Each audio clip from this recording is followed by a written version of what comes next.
Hey y'all, Crissy O here from Crissy O's Clucky Chronicles and CrissyOShow.com.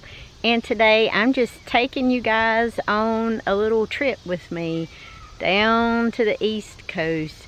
Right now we are at Bern National Cemetery and we are going to be paying our respects to my husband's brother who lost his life in Vietnam. So I'm just going to take you on a little quick little short tour and just show you around a little bit. I'm going to take y'all along today on an incredible day trip to New Bern, North Carolina. So if you're into history and heartfelt moments and just soaking in some Eastern North Carolina Southern charm, this place is a must visit, okay? So we started our day with a solemn stop. We paid our respects to our fallen brother who's buried at the New Bern National Cemetery. Then we wandered through historic downtown and we popped into the North Carolina History Center and then explored the majestic Tryon Palace and wrapped it all up with a relaxing stroll along the beautiful waterfront there. So it's been a day just full of reflection and discovery and those little just wow moments that it makes travel so special. So I want you to grab your coffee, sweet tea, beverage of choice, whatever it is, settle in and let's dive right on into our adventure.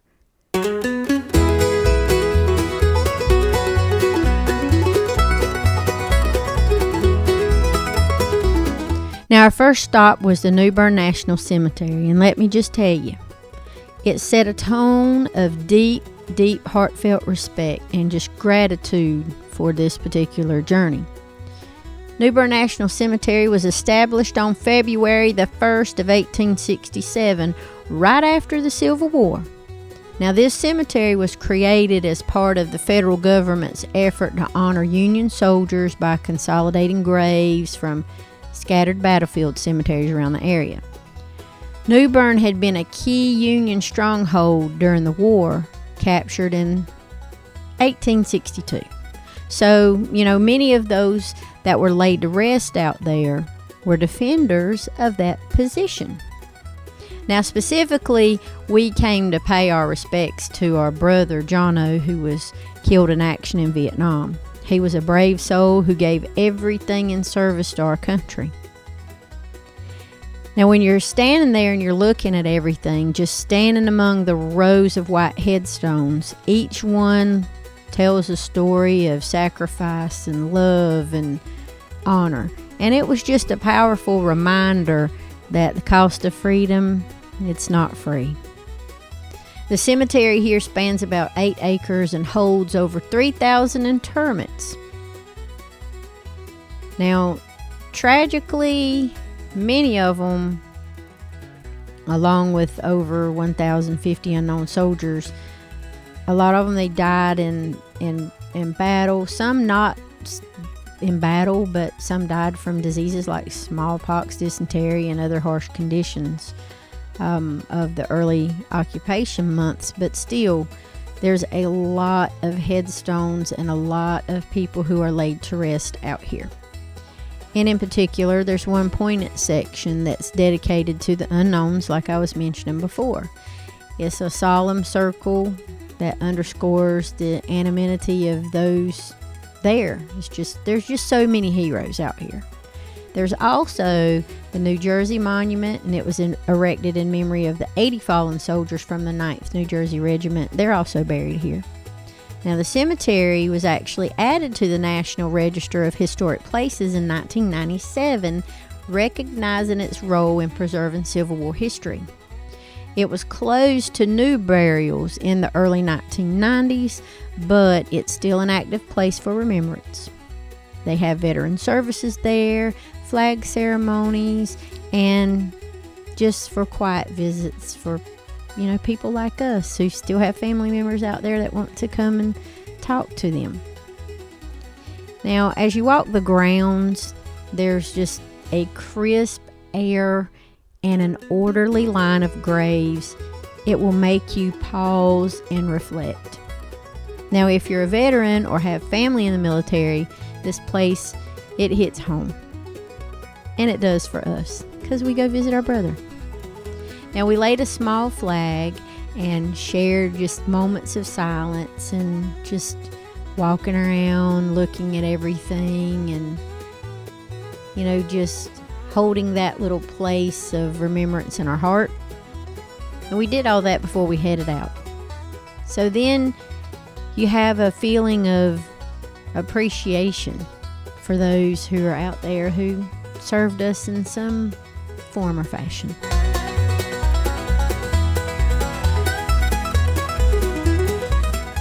Now, from the cemetery, we drove just a short little 10 minutes into the heart of this historic downtown New Bern. And let me tell you, oh man, what a shift from solemn to vibrant.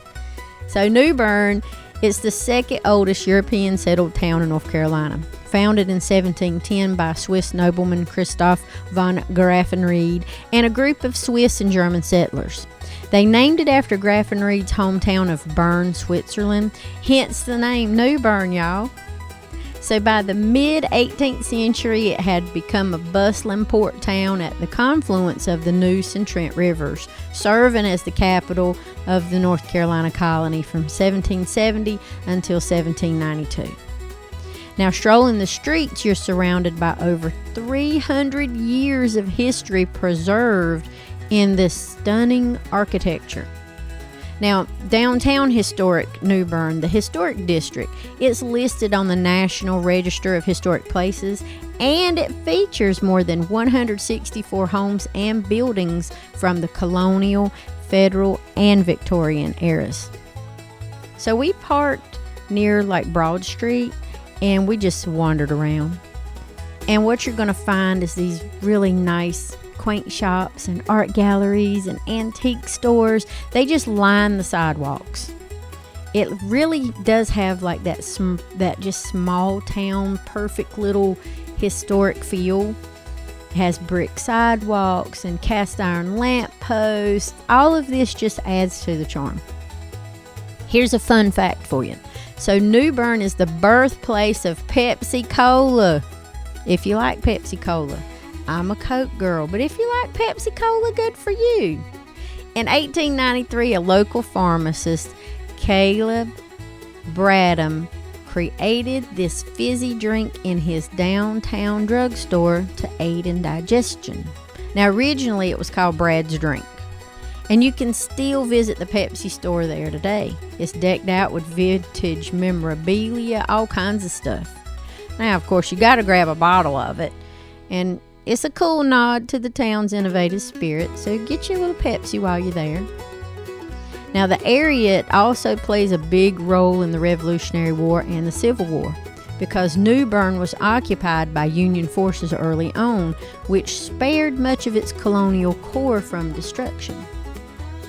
So as we explored, we popped into a few places. There's different cafes for some fun local flavor, and you can think like fresh seafood, sweet tea, that kind of thing. The energy there in all of these different places that you visit is really infectious. The locals, they're chatting on porches.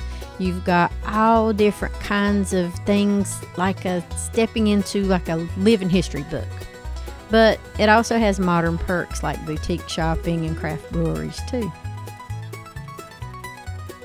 Now, right in the heart of downtown, we made our way to the North Carolina History Center, which is an absolute gem for anybody wanting to like geek out on the past and history, because it's just not any type of museum. It's a $65 million complex that's part of the Tryon Palace site, but it also stands on its own as a deep dive into New Bern's 300 plus years of local history. It was opened in the early 2010s, and it combines rotating exhibits, rare artifacts. There's interactive activities, a shop, a place to eat, and, the waterfront dining. It just makes history feel very alive and engaging there. Now, we started in the main gallery where the exhibits just transport you back to the town's founding. There's a recreated 18th century street scene. It's complete with period shops and the sounds of horse-drawn carriages. And one highlight is the story of New Bern's role in the American Revolution. So did you know that Mecklenburg Declaration of Independence, it's often called the first declaration, predating the famous one, it's got ties to events in New Bern? If you didn't, now you do. The center also covers the Civil War occupation with artifacts like soldiers' letters and uniforms. It just gives it a little more of a personal touch. There's also interactive elements that are what make it fun. So you can do hands-on exhibits on colonial printing presses, pressing your own faux newspaper page. There's also different types of heritage things that you can do there. You can learn about all the different contributions of who built the community post-war, those kinds of things. And the exhibits rotate, so it keeps it fresh. So one time you might be learning about Native American history in the region. Another, you might be, learning about the town's maritime past as like a key port for exporting goods like tar and turpentine. So we spent about an hour here. It's free and it's family friendly too. There are some areas that you do have to pay for, but it's worth the money. So there you go. There's all kinds of kids areas with different dress-up costumes and puzzles. And if you're into genealogy, they also got like a research resource on local families. And the museum shop is absolutely adorable, and it is packed with great books, souvenirs, and you can just snag whatever kind of history things you want and pay for that and enjoy it on the road. So to us, it's more than just like a static display. It's a big storytelling hub that continues to connect New Bern's past to today. So be sure to go visit it.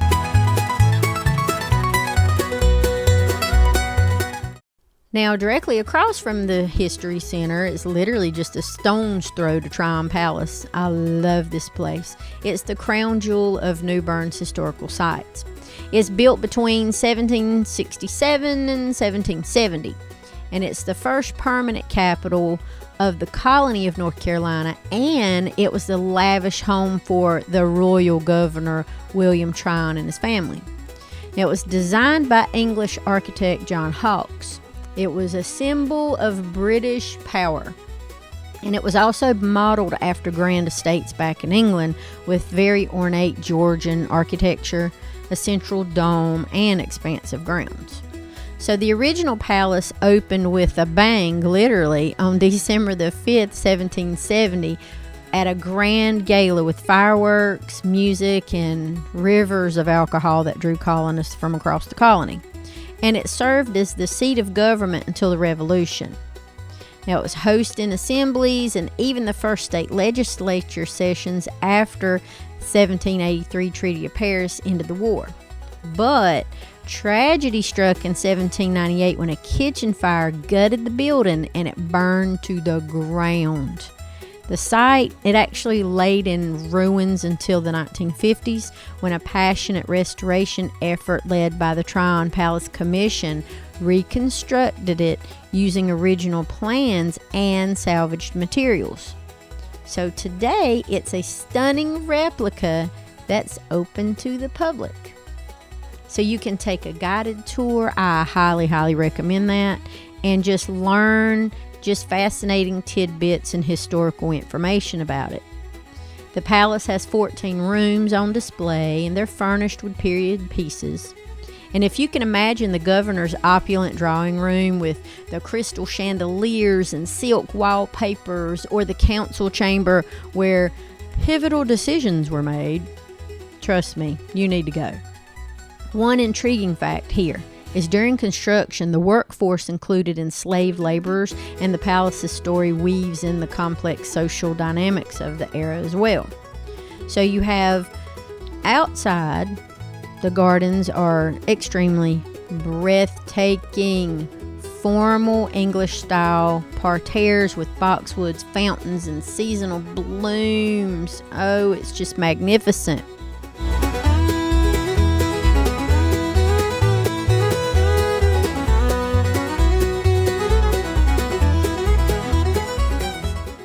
Now, Now you can wander around the 14-acre grounds. You can spot the stables, the kitchen outbuildings. They're also restored as well. Now Tryon himself was a controversial figure known as the Wolf for his harsh taxes that sparked the regulator movement. It was a precursor to the revolution, but the palace stands as a testament to colonial ambition.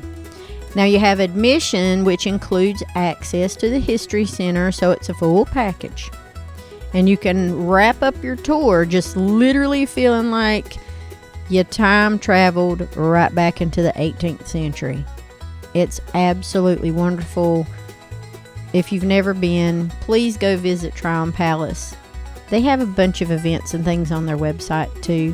I've been on the Christmas tours, and let me tell you, they're absolutely wonderful. And they have really, really nice events spread out all throughout the year. So go visit. After all that history, we kind of need to unwind a little bit, so we just headed on down to New Bern's waterfront area. It's a beautiful, just beautiful place. It's a perfect blend of like nature, history, and just laid back vibes. So nestled where the Neuse and Trent rivers meet, it's been a central spot to the town's identity literally since its founding. So back in the colonial days, it was a thriving port, shipping out naval stores like pitch and turpentine that fueled the British fleet. So by the 19th century, it was a hub for steamboats and trade. But then, as the railroads took over, the waterfront declined, especially by the 1920s when the Union Point Park fell into disrepair. But if you fast forward to today, and it's been beautifully revitalized, we walk along the boardwalk at the Union Point Park. It's got a 5-acre green space with shaded paths. You got picnic areas and views of the rivers flowing towards the Atlantic.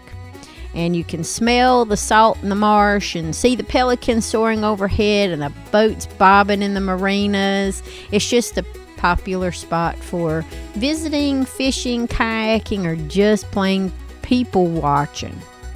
One of the highlights is the seawall. It's lined with plaques commemorating New Bern's maritime history. And there's a lot of it. So you can grab ice cream from a nearby vendor. You can sit on a bench and watch the sunset, paint the water gold. You can watch all the people as they go by in the boats. And, you know, it's just beautiful. And the waterfront literally ties everything together. It's walking distance from downtown and the Tryon Palace, so you can easily combine it with your whole entire day. Now in the summer, they have concerts and festivals there, but on, a quiet day like ours, it's more serene. Oh, let me give you another fun fact. So the rivers create a unique ecosystem. It's home to dolphins and occasionally other really cool aquatic life is spotted upstream. It's just really nice. Historic downtown New Bern is really nice, and I just think that the area embodies New Bern's resilience, like from a busy port to a sleepy backwater. Now it's a charming destination that just draws visitors for its peaceful beauty and its vast history. So if you get an opportunity, please go out and visit downtown historic New Bern. Oh, and just get you something to snack on. There's tons of places and cafes to eat at. They really have good food. All right, y'all, I'm going to go ahead and end it for today. So, wow, what a day in New Bern. I mean, from honoring the heroes at the National Cemetery to just immersing ourselves in colonial tales at the History Center, Tryon Palace, and literally chilling by the waterfront. It's just been a perfect mix of heart, history, and relaxation. So, let me tell y'all, New Bern, it isn't just a stop on the map, okay? It's a living piece of America's story with layers that just keep unfolding. So if you're planning a trip to Eastern North Carolina, please do me a favor and put this on your list. I want to thank everybody for joining us today. Please drop a comment if you've been to historic downtown New Bern. What's your favorite thing to see down there? What did you enjoy the most? Did you go to Tryon Palace? Are you going to go? There's so many cool things out here, y'all. And when you delve into history stuff like this, There was so many farmers in the area too, and homesteaders just like me and you.